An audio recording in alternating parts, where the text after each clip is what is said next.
All right, hey folks. So we are back for part 2 of the April Q&A, and let's get straight to it. So first question is from Adria. Adria's a client of mine. Hey. He says, I have a question on volume. Now, him and I have been doing some experiments with volume as he feels like he's understimulated in the upper back and some other areas. So we're just adding a bit of volume into that, and we're going to see how it goes. So he says, I have a question on volume. If I am progressing on a given muscle group with X number of sets per week, and I'm recovering fine, would you say there's a benefit in increasing volume to progress faster? Assuming you can still recover from the new higher volumes, so that's a good proviso. So, yes, I think so. So essentially, once intensity of effort is set, so you're training at roughly anywhere between 1 to 2, maybe 3 RAR, you're pretty much going to be in that golden zone for getting good gains. We know from the research on the area that about 5 RAR is about right for getting most gains. Most people don't train at 5 RAR though. They train much deeper into that. So if you're training like most people I see in the gym, what they're actually training at is about 1 or 2 RAR. There's very few people I see who regularly train to failure, even though the entire internet thinks they do. So yeah, if you're training about in that ballpark and you're recovering fine, nothing hurts, then we can say adding more volume will deliver a greater stimulus. Now, the key thing that you said there is if you can recover from it. So that's the thing. And you've got to bear in mind all the rest of the recovery system. So it's not just your muscles, it's your connective tissues, ligaments. It's also systemic recovery as well. And with that comes, sensible exercise selection to enable you to make sure that you are hitting all the right muscle groups and you're recovering as well as you can. So you're getting as much muscle stimulus as you can for as little fatigue, the whole stimulus to fatigue kind of concept. But yeah, as a short answer to your question, yes, very much so. And he also says, could we say that progress is the main driver of hypertrophy? Not so much that. Progress doesn't drive hypertrophy. Progress is more an indicator that you are growing. So if you're getting stronger on, say, sets of 10, you're more than likely growing, or anywhere between sets of 5 to 30. Over the long term, you're more than likely growing. Right. If we go to the next question. So Jimmy answered that one yesterday. Right. Mickey Chan says, novice gymmers, gym goers, are always encouraged with practicing perfect form, while in reality, watching the pros train, the vlogs, hard to read this, they do a little cheating and a little body English, as always, are always existing. When should we start cheating? Indeed. Okay, I replied back to him that I love that question. It's a really good question. So I think there is some nuance for when cheating is useful. But firstly, I'm just going to cover when not to cheat. And also the whole idea of should we follow what the pros do? Now, I think there's a lot to be said for following what a large body of people do who are successful. So there's definitely a high degree of success there. So a high degree of efficacy in actually just doing what people have done in the past so it works. I think the problem is, though, the problem with exclusively following people who are the guys who are successful in that field is that we really don't know how much of that is the fact they're just surviving past it. Like, I'll give you an example. Dorian Yates, okay? Now, back in the 90s, bodybuilding was a fairly loose, relaxed endeavor in terms of diet, okay? So guys were eating relatively well. I mean, Lee Haney was a bit of an outlier. He was the biggest guy at the time, and he still had a very svelte, relatively svelte physique. Now, alongside that crew, there was guys like Chris Cormier, Flex Wheeler, and a whole bunch of those guys who were really aesthetic. They were never really massive. They were at 220, 230 on stage. Kevin Levrone was one of the biggest guys, and he was just a massive genetic outlier. He was the kind of guy who could train for 6 months out of the year and still end up top 5 at the Olympia. So along came Dorian, and his diet really set him apart. So he was so consistent with food. It was insane. There was a story about Dorian that he'd been hired to do autographs at some convention, and at 12 o'clock he went missing. And so they went to look for him. Eventually they found him and they said, what the hell are you doing? And he'd gone to have a meal, and they're like, what are you doing? Like, you're supposed to be here signing autographs. And he said, look, I've got the Mr. Olympia in 6 weeks' time, and I'm going to win that Olympia because I'm going to have 6 meals a day, every single day, right up until that point, and do everything on point. My water, my sleep, my rest, my recovery, my training, everything. And there wasn't that level of dedication when it came to the other pros at the time. This is what we hear from hearsay. But it makes sense because nowadays, if you look at how much the field has progressed, the pinnacle of bodybuilding, I think most people would agree, is Ronnie Coleman. So just his routine was insane. He would eat 6 to 8 times a day, huge amounts of food, huge amounts of volume, huge amounts of training. And nothing has really progressed from back then to where we're at now. So the problem with saying, okay, the pros do X, Y, and Z is, well, they might be missing something. And Dorian really exposed a lot of those pros in the 90s to say they were missing a lot of their dedication to food. Now, we could look at it in a different way. Let's look at a modern example of a guy who's really burst through the ranks, a guy called Nick Walker. If you're familiar with the pro bodybuilding scene, he's another guy. Now, he's a guy who's grown massively over the last couple of years. He's been around for a long time, but he's really exploded. And he actually exploded in growth around about the same time he started training with Matt Jansen. Matt Jansen is a coach from the US. Now, at the time, I imagine Matt Jansen did a lot of things with his nutrition, his pre-workout, but one of the major things he did was he cleaned up Nick's exercise form. See, Nick used to be your typical sort of like, throw the weights around and all that kind of stuff. He cleaned up his form, and Nick's form looks amazing. Like, it's crystal perfect, great ROM, everything nice and controlled, just no kind of BS, really, really good, effective training. Now, he's grown tremendously well. So he's a guy who previously had a good diet, trained intensely. Then all of a sudden, he's now leapfrogging over people. And one of the things that really sets him apart when you look at what he does compared to everyone else is his training form. It's really, really tight. So again, we have another example of a guy who's come along and he's just blowing everything else out of the water to say, okay, well, look, if we say, okay, well, look at what the pros do. Like, well, let's have a look at Nick Walker. Look at the progress he's made over the last 2 years. Has anyone made that level of progress in the last 2 years? Nope. And at that level, they're all pretty much doing the same thing, except Nick is training with much stricter form. Now, all of these examples could be broken with the fact of just genetics. Of course they can. But my point is this. And that's kind of my point, actually. that is my point. My point is this. We can't really necessarily look at, okay, what are the pros doing? Because it doesn't necessarily give us a great indicator of what we should be doing. It's a good broad idea, sure, but it may be not the indicator of it being the best thing to do. It may simply be the indicator of this is the best at the time. So, for example, back in the 60s with bodybuilding, they didn't actually used to eat that many carbs. And so I think there was the sort of anabolic diet or Vince Gironda's diet where you would pretty much eat just protein and fat 6 days a week. And then one day of the week, you would pig out on lots of carbs. Now, there's a reason why those guys weren't that big. And it's quite funny because nowadays you get articles and videos written up where people say, yeah, we should eat back at the guys like the guys in the 60s because that's what they did. Yeah, but they were all small. Like, you put Arnie next to Chris Bumstead now. Bumstead beats him hands down. Like, I'm sorry, but he does. He's more conditioned. He's bigger. His legs are way better. His back is way better. It's not like I'm a Chris Bumstead fanboy, but it's just the facts. He's way better. Bodybuilding has moved on. So this is the problem with saying the pros do X, Y, and Z. That's why we should do it. I personally feel we should understand the reasons why. So that's first of the problems. Now let's look at some of the applications. So applications where it can be useful. I think it basically boils down to actually a very simple thing. One, does it take stress away from the given muscle group? This is one of the areas where it's quite potentially a bad thing to cheat when it comes to smaller muscle groups like the biceps, stuff like that. Because there's such a small muscle group. If you cheat, the lower back can take off a lot of load from the biceps. So if you're cheating and it's taking stress away from target muscle, it's a bad thing. If you're cheating and it's putting more stress on the target muscle, like for example, it's on a pull down, you lean back a little bit and it enables you to get more reps. For me, that's fine. The other thing is you've got to be able to quantify it. So I think the problem that I have with a lot of very loose cheating, a lot of partial reps, a lot of spotter force reps is you can't really quantify those things. So, I mean, how do you quantify a spotter force rep? Because like he told you, oh, you know what, I didn't help you very much. And you're like, okay, great. He's my friend. He wouldn't lie to me.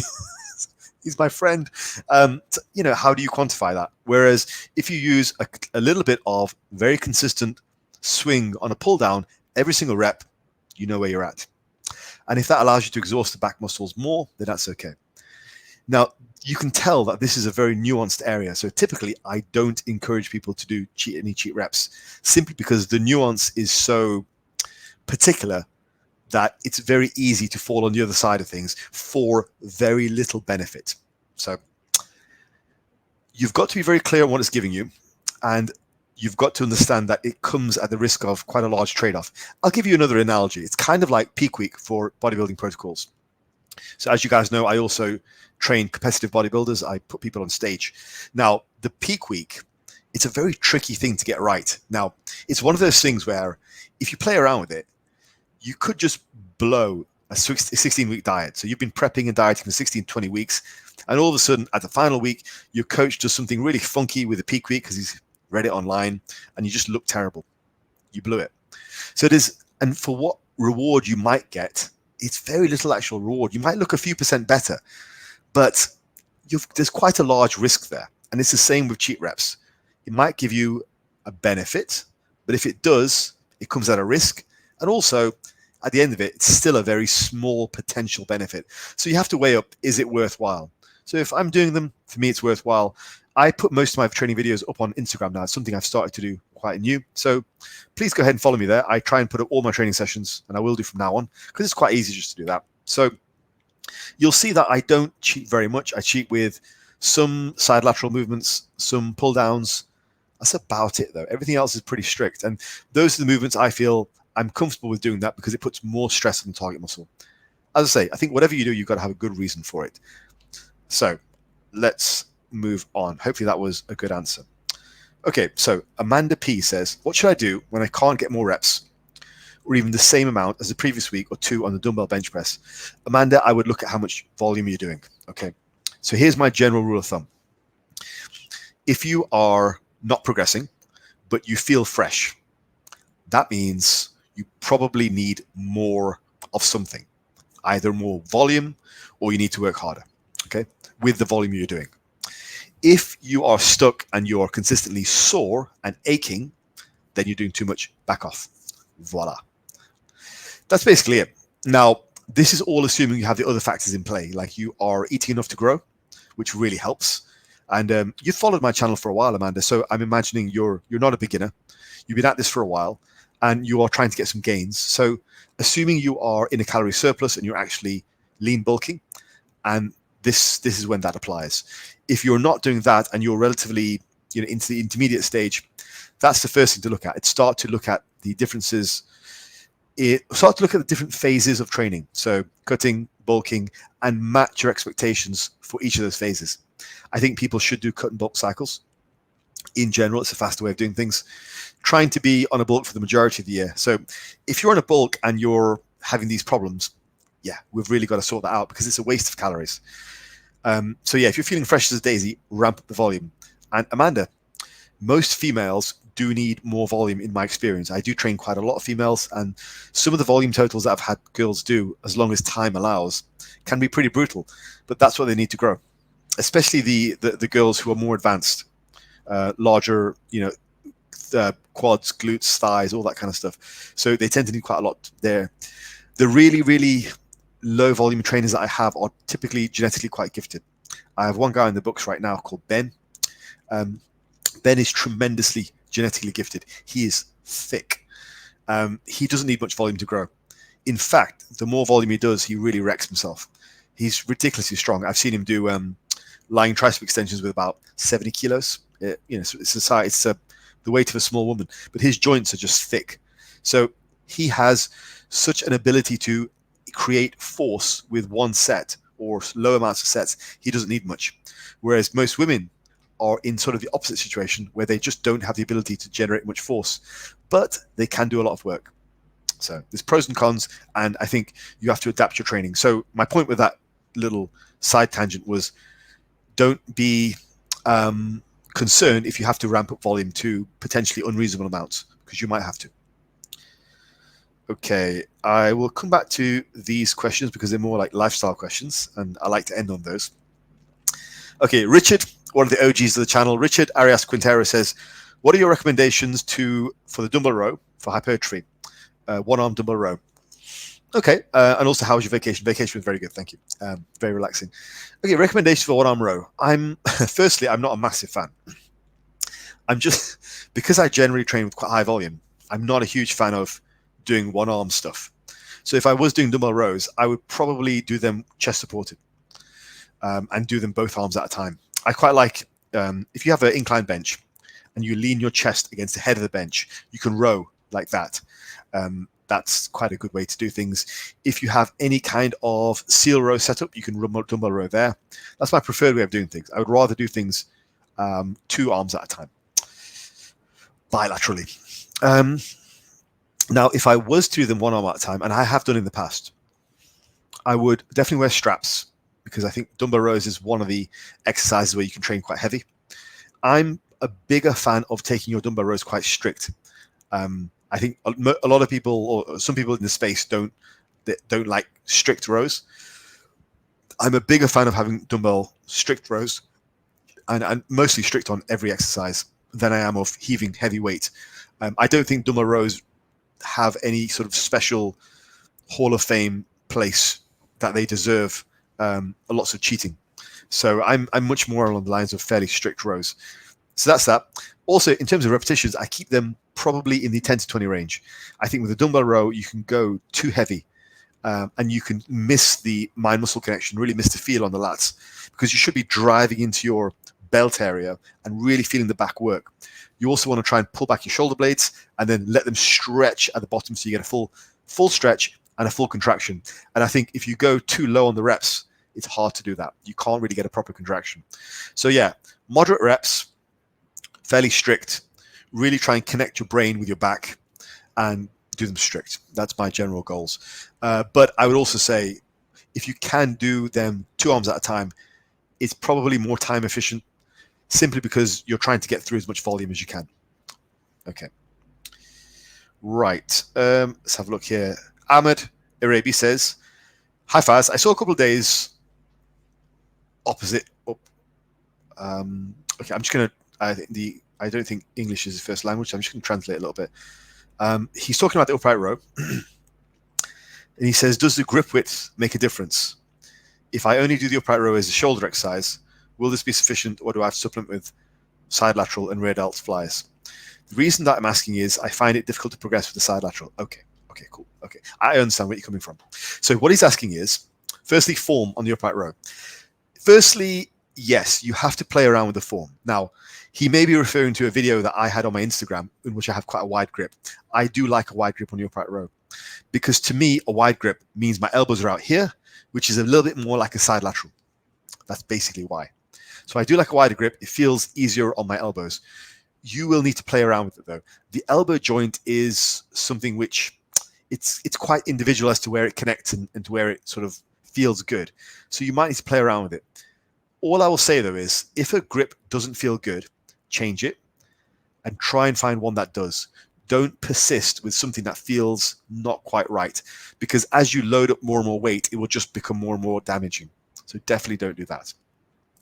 Now, you asked whether you could make up the volume, whether you just needed upright rows or you could do more volume on side laterals and rear laterals. Here's the thing. I want to come at you with a different answer.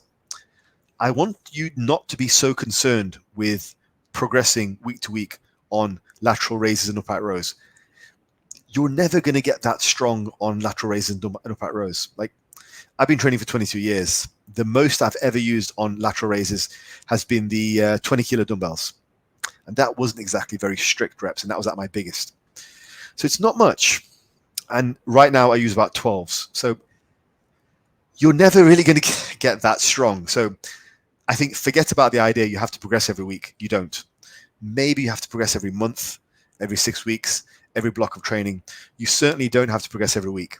So I would recommend keeping the repetitions high and tagging them onto something like a upper lower day. So they're always coming at the end of some heavy compounds. And I think it's probably wise to do at least maybe one shoulder exercise, a compound pressing exercise, maybe, particularly if you're concerned about shoulder development from laterals. But I think the main takeaway point is here. On the side, rear, and upright rows, you don't have to be as concerned with progressive overload.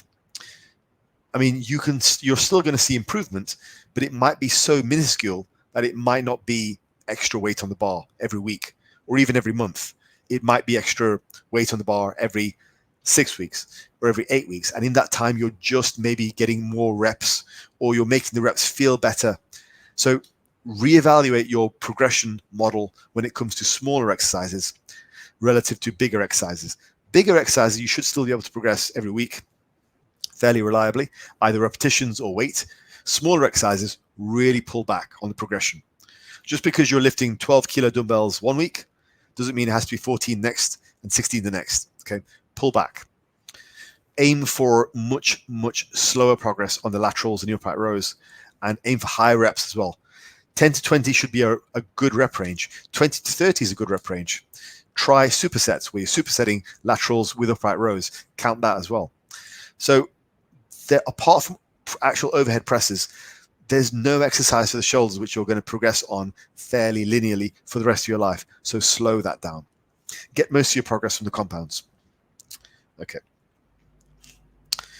Right. 3 Days Grace says, does cooking destroy some of the nutrients in food? Last month, I asked why your micronutrient requirements were higher than that of chronometers, and I think you forgot to answer. Yes, I did. Apologies. Cooking destroy nutrients in food? No, definitely not. Because I think this is a very commonly misunderstood thing. Like, with nutrients comes calories. So if there was a way of cooking food to destroy the calories in it, then people would have leveraged that massively with diet foods. Just remember, think about it like that. If you destroy a nutrient, like a macronutrient, like if you destroy the protein content, well, you've destroyed the calories, because where have they gone? You can't have a protein which doesn't work in your body. It doesn't make sense. So the whole denaturing, for example, well, what do you think happens in your stomach?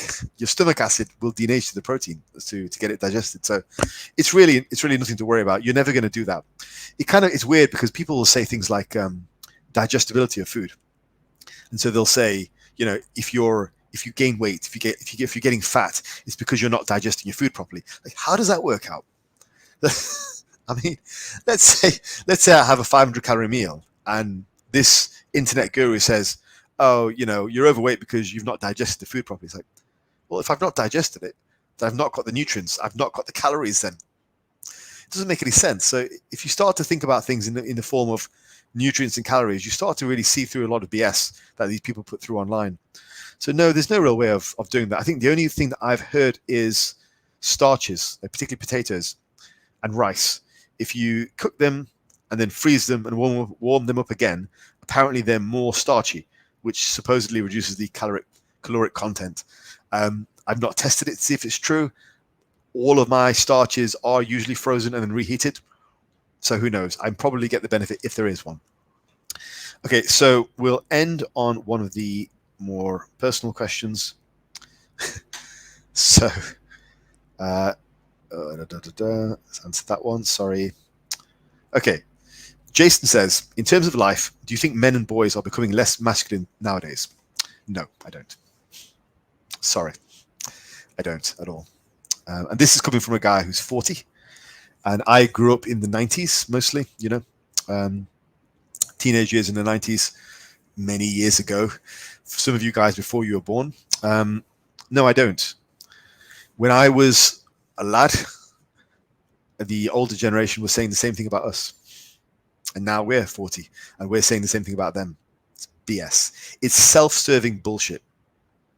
When guys on the internet talk about how the younger generation is full of pansies, it's self-serving bullshit. They're just trying to make themselves look masculine, look tough, look whatever. It's bullshit.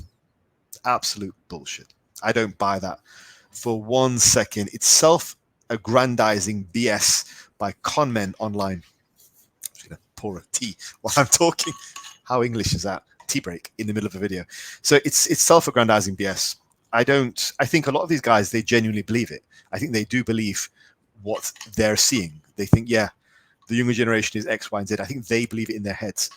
But it's not true. I mean, those are the same guys whose parents were complaining about them when they were younger, because they were doing stuff that their parents weren't doing. So they were spending too much time on the internet, for example. They were spending too much time playing football outside. Now look, we complain about people not going outside enough to do sports. And now people make money on the internet. It's just topsy-turvy. It's just that the older generation gets out of touch. Don't let an old guy tell you that you're a pansy or whatever, right? They're full of BS. Their parents probably said the same thing to them, because it's just different generational misunderstandings. I'll tell you something, Jason, and the rest of you. I still am very much into Greek philosophy. I studied that at college, and it was one of my favorite things. And I almost took it as a subject at university, actually. I'm so glad I didn't. But anyway, but I read a book once from, I forget which one it was, but it was back in the whole ancient Greek philosophy times.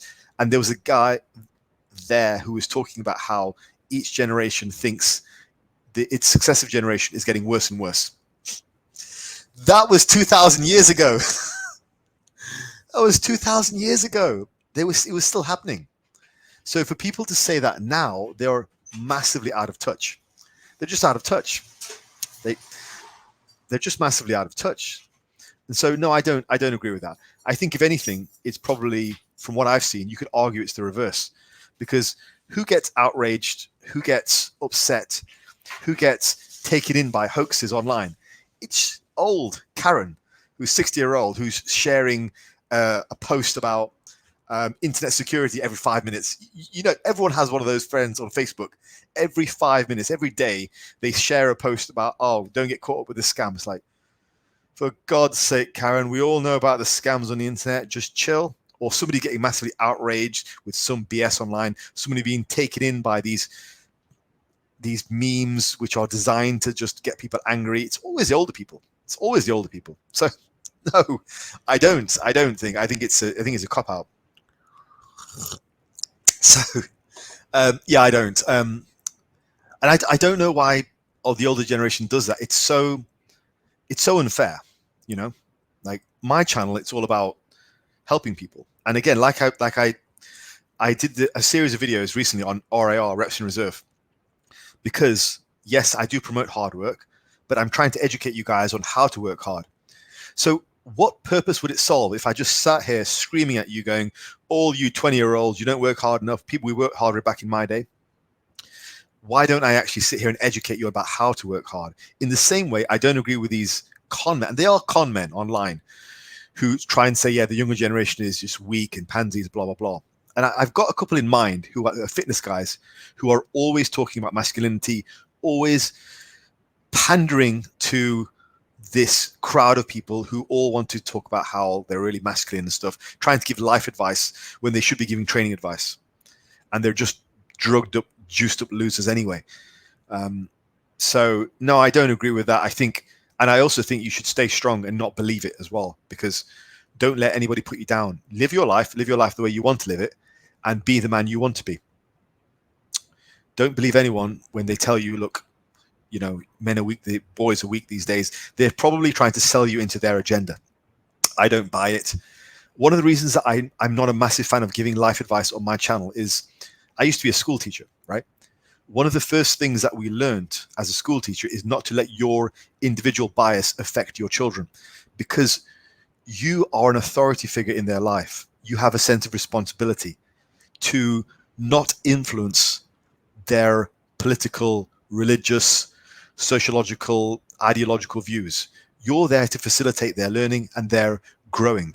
You're not there to impose your beliefs on other people. There's a responsibility there. My responsibility to my YouTube channel is to get them to think. It is not to impose my beliefs on them. So when I don't sit here screaming about, you got to work harder, you got to do this, you got to, it's for that reason, because I was taught not to. My whole entire life has been helping people and facilitating them, creating their own knowledge and realizing their own view of the world. I don't want you to sit there and be a subject to a victim of idiots online who are telling you you're weak, you're a pansy, or whatever. You live your life the way you want to live it, and that is strength. That's what I believe in. I don't believe you should tell young people like, hey, this is your political ideology. I think you should encourage them to think for themselves, and that's the only way that they can grow up and be their own people. Otherwise, they're always going to be dependent on you, and that's not a facilitator. That's not an educator. That is an oppressor, and that's not what I'm about. Either in real life or on here, or when I was a school teacher, or in my coaching things, I'm about facilitating people to create their own knowledge and to create their own confidence and to be themselves. So no, I don't. I vehemently disagree with anyone who says that men are getting weaker or more masculine. And if they are, it's because people like those fucking idiots are involved in the process of making weaker, because they keep talking about how men are getting getting less masculine. It's BS. I don't appreciate that at all. I don't think people like that should be listened to or respected or given a platform, frankly. The last one might be a bit harsh, freedom of speech and all that, but I don't think they should be taken seriously, and I don't think you should take them seriously. Be your own man. Be happy. The best thing you can do in life is be happy.